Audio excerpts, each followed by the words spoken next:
दोस्तों नमस्कार। मैं हूं संजीव, आपका दोस्त एजुकेशन हंट चैनल पर। जैसे कि आप सभी जानते हैं कि बाल विकास के अंतर्गत हम लोग बुद्धि चैप्टर को देख रहे हैं, जिसमें कल हम लोग देखे थे 1 factor 2 factor multi factor multiples of intelligence के बारे में। आज हम लोग देखेंगे one of the most important topic, Gardner के अनुसार बुद्धि के प्रकार। जैसे कि हम सभी जानते हैं कि 7 प्रकार के होते हैं, उसमें 1 एडिशनल है प्राकृतिक बुद्धि, जिसके अनुसार 8 हो जाते हैं। तो जनरली आपसे पूछा जाएगा तो मुख्यतः पूछा जाएगा तो 8 बोल सकते हैं वही तो, और यदि सभी इंक्लूड करके पूछा जाएगा तो 8 आप बोल सकते हैं। तो आइए देखते हैं गार्डनर के अनुसार बुद्धि के प्रकार। गार्डनर के अनुसार जैविक और सांस्कृतिक संसाधनों अनुसंधानों की सहायता से समस्याओं को हल करने की क्षमता बुद्धि कहलाती है। उन्होंने 8 प्रकार की बुद्धि की सूची तैयार की है। फर्स्ट है सांगीतिक बुद्धि, जिसको म्यूजिकल इंटेलिजेंस बोलते हैं। Music is the soul of nature, it is essential for the life.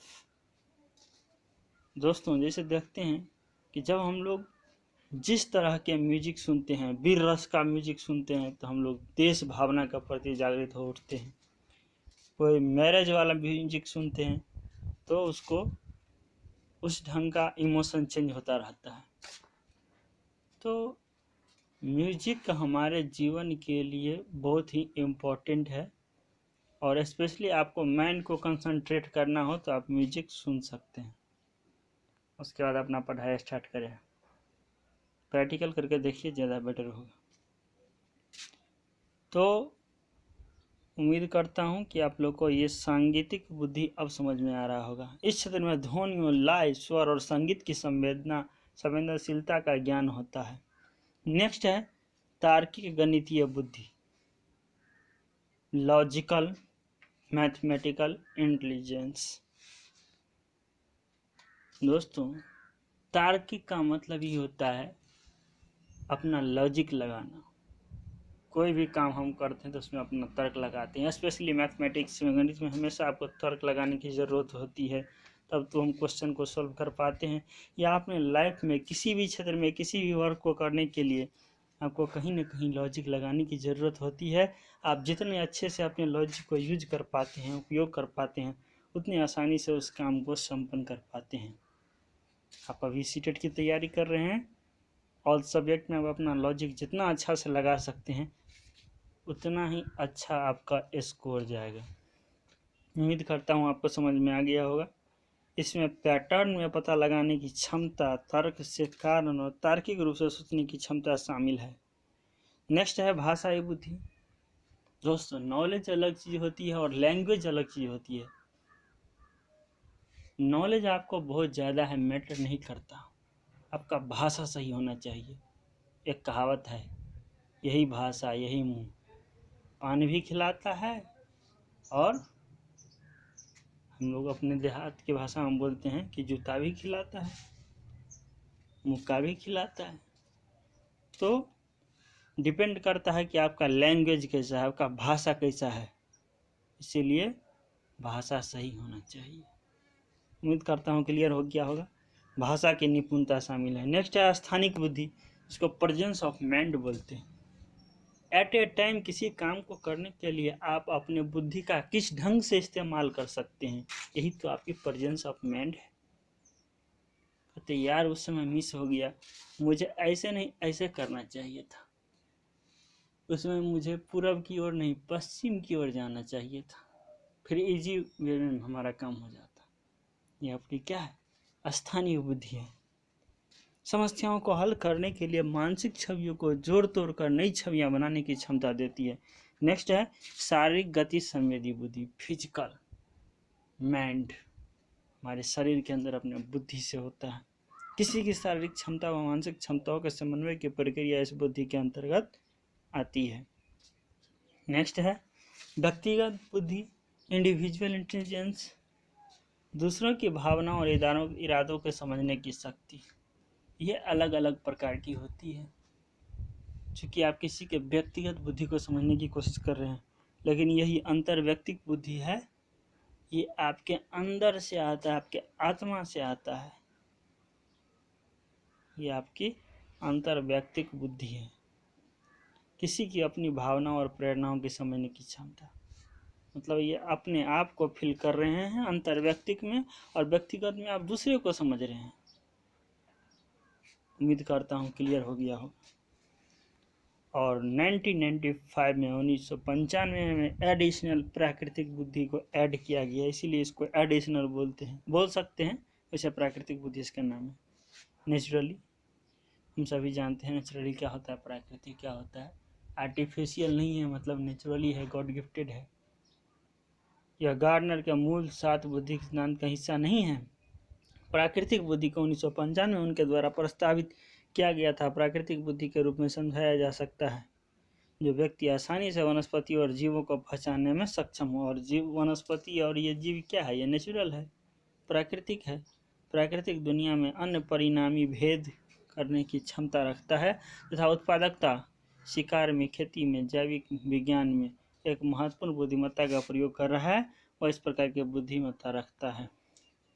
अब नेक्स्ट टॉपिक स्टार्ट होता है जिसका नाम है मानसिक आयु एवं बुद्धि परीक्षण, मेंटल एज और बुद्धि परीक्षण, जिसमें हम लोग आईक्यू फाइंड करते हैं।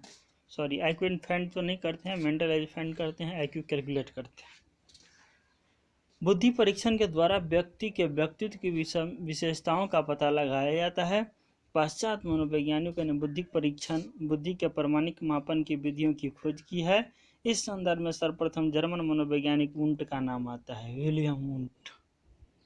जर्मन के जो साइकोलॉजिस्ट थे विलियम वुंट, उन्होंने सर्वप्रथम 1879 में बुद्धि मापन के लिए जर्मनी के जो वैज्ञानिक थे उन्होंने वहाँ एक प्रयोगशाला की स्थापना की। वहीं से बुद्धि का स्टार्ट होता है, सृजन भाव, अस्तित्व।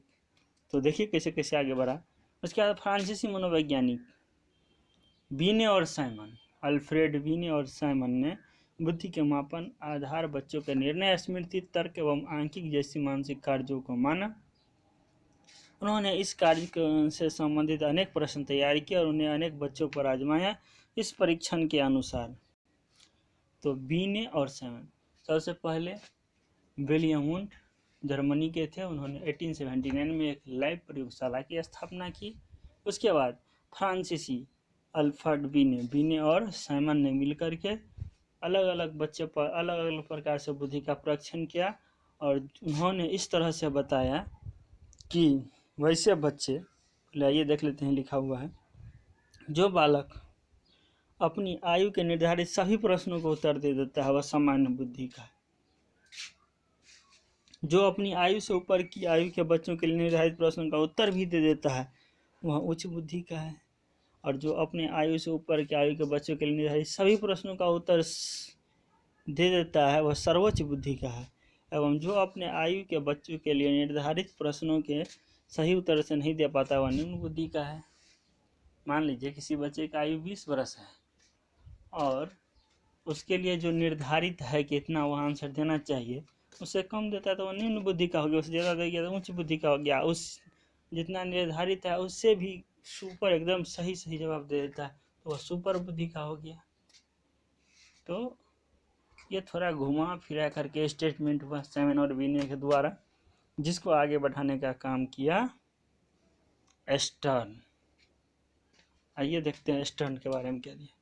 उपरोक्त मनोवैज्ञानिक के बाद सर्वप्रथम विलियम स्टर्न ने बुद्धि के मापन के लिए बुद्धि लब्धि इंटेलिजेंस क्वोशिएंट का प्रयोग का सुझाव दिया। अब स्टर्न साहब बोले, क्या तुम लोग बार बार एक ही चीज़ को मापने के लिए इतना प्रयास करते हो, इससे इतना क्वेश्चन का आंसर दे दिया तो ये सामान्य बुद्धि का कम दिया, निम्न बुद्धि का उससे ज़्यादा दिया तो श्रेष्ठ, उससे भी ज़्यादा दिया तो अति श्रेष्ठ।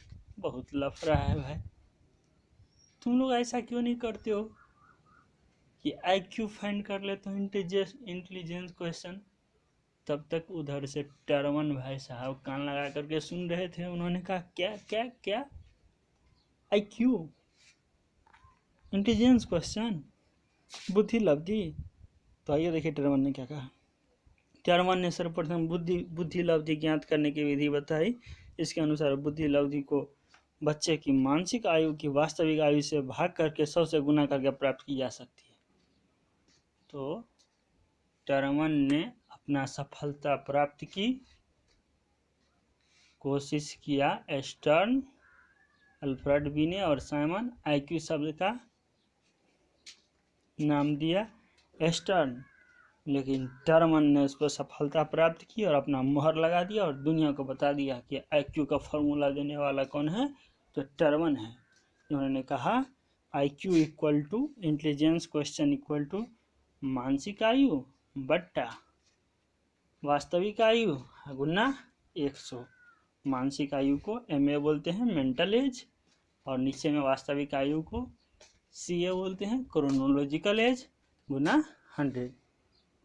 क्रोनोलॉजिकल एज को रियल एज भी बोल सकते हैं, लेकिन आपके फॉर्मूला में CA लिखा होता है, इसीलिए क्रोनोलॉजिकल एज ही हम भी आपको बता रहे हैं जिससे सुविधा हो।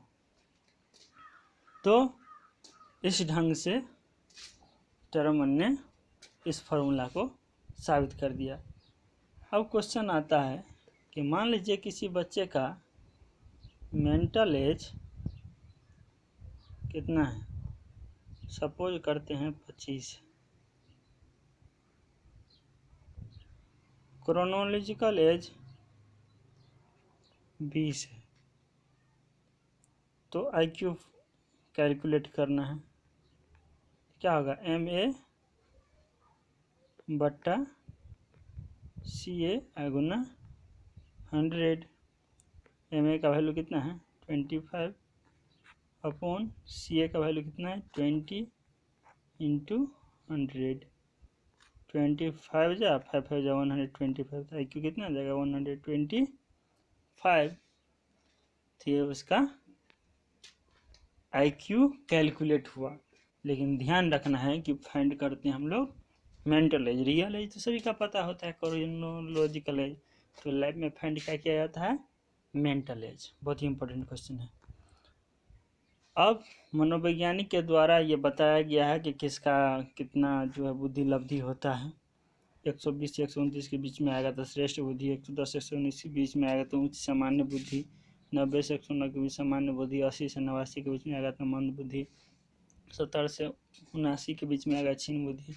इसको हम विस्तार से एक नेक्स्ट पेज में दिखाएंगे, इसको अभी रहने दीजिए। बौद्धिक वृद्धि और विकास।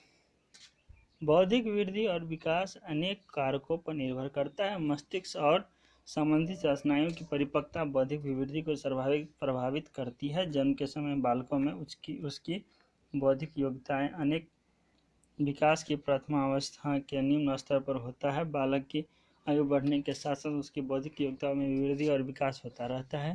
शिशुअवस्था से बाल्यावस्था तक यह विकास तीव्र गति से होता है।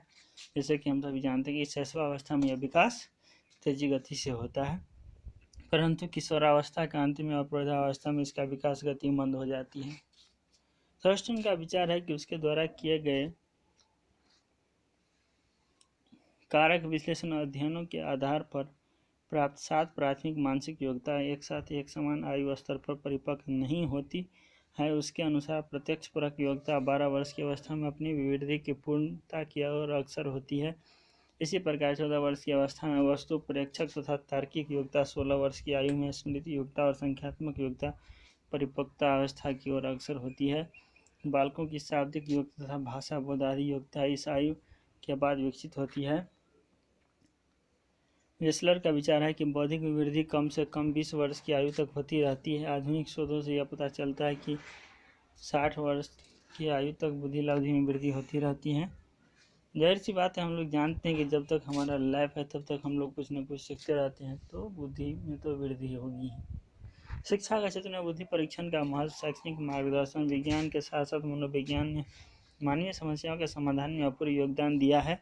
इसके द्वारा बच्चे के भविष्य निर्धारण की योजना को बनाया जा रहा है। इसी प्रकार से शिक्षा के क्षेत्र में सही दिशा एवं लक्ष्य को प्राप्त करने में बुद्धि परीक्षाएं समर्थ होती है। शिक्षा के विकास के लिए प्राथमिक एवं गौण दोनों ही प्रकार के पाठ्यक्रमों की आवश्यकता होती है। प्राथमिक पाठ्यक्रम बालकों की अच्छा नागरिक बनने के लिए प्रस्तुत किया जाता है, जबकि गौण पाठ्यक्रम उनकी आदत के अनुसार निश्चित किया जाता है। बुद्धि परीक्षण द्वारा प्रत्येक छात्र की सही उन्नति के मार्ग को प्रशस्त किया जाता है। छात्र वर्गीकरण ज्ञान की ग्रहणशीलता छात्रों की मानसिकता पर निर्भर करती है। फलस्वरूप एक ही कक्षा शिक्षण का निष्पादन भिन्न भिन्न होता है। ज्ञान अर्जन बालकों की बुद्धि क्षमता पर सीधा प्रभाव डालता है। छात्र वर्गीकरण में बुद्धि परीक्षाएं उपयोगी होता है। वर्तमान भारतीय शिक्षा व्यवस्था में एक कक्षा में सामान्य, सामान्य से उच्च एवं सामान्य से नीचे आदि स्तरों के छात्र छात्राएं अध्ययनरत रहते हैं।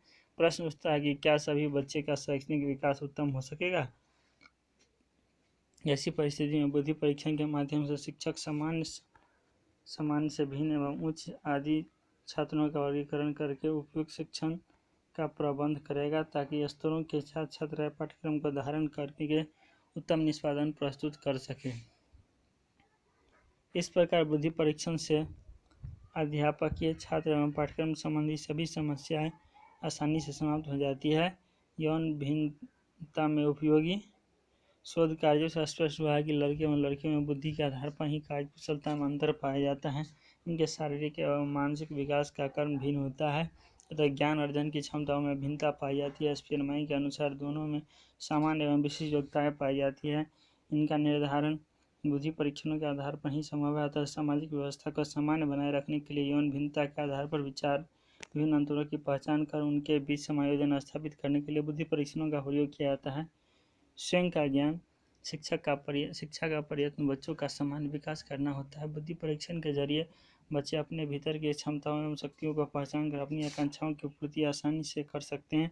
बुद्धि परीक्षाएं बालकों के व्यक्तित्व स्वरूप को स्पष्ट करती है। वह अपने भीतर विघटित तत्वों को निकाल देता है और अविघटित तत्वों को विकसित करता है। अधिगम प्रणाली में उपयोगी सीखने की प्रक्रिया बुद्धि पर निर्भर करती है। छात्र की लगन, अभ्यास प्रक्रिया, गलतियों का निरसन, धारणा एवं प्रोत्साहन में वृद्धि एवं स्थानांतरण आदि में बुद्धि का प्रभाव सर्वाधिक होता है। बुद्धि परीक्षणों ने स्पष्ट कर दिया है कि प्रतिभाशाली बच्चे कम समय में अधिगम एवं ज्ञान अर्जित करने में सक्षम होते हैं। व्यावसायिक मार्गदर्शन, व्यवसाय में मनोविज्ञान ने पदार्पण करके विभिन्न समस्याओं का समाधान निकाला है। विभिन्न व्यवस्थाओं के लिए विभिन्न प्रकार के मानसिक स्तर के व्यक्तियों की आवश्यकता होती है। उपयुक्त मानसिक स्तर का व्यक्ति अपने व्यवसाय को उन्नतिमय बनाने में सहायक होते हैं। तो जिसकी मैं बात कर रहा था वो अब आपके सामने है। आप इसका स्क्रीनशॉट ले सकते हैं या नोट कर सकते हैं और इसको आप लोग देख सकते हैं। 0 से 24 जड़ बुद्धि, 25 से 49 मंद बुद्धि, 50 से 69 मूर्ख बुद्धि, 70 से 79 क्षीण बुद्धि, 80 से 89 मंद बुद्धि, 90 से 109 औसत बुद्धि, 110 से 119 श्रेष्ठ बुद्धि, 120 से 139 बहुत श्रेष्ठ बुद्धि, 140 से अधिक प्रतिभाशाली। आप इसको ऐसे भी कर सकते हैं। 26 से 50 मूढ़ बुद्धि, 51 से 70 मूर्ख बुद्धि। ऐसे ही कर लीजिएगा, ज़्यादा बेटर होगा। थैंक यू, बहुत बहुत धन्यवाद। मिलते हैं नेक्स्ट वीडियो।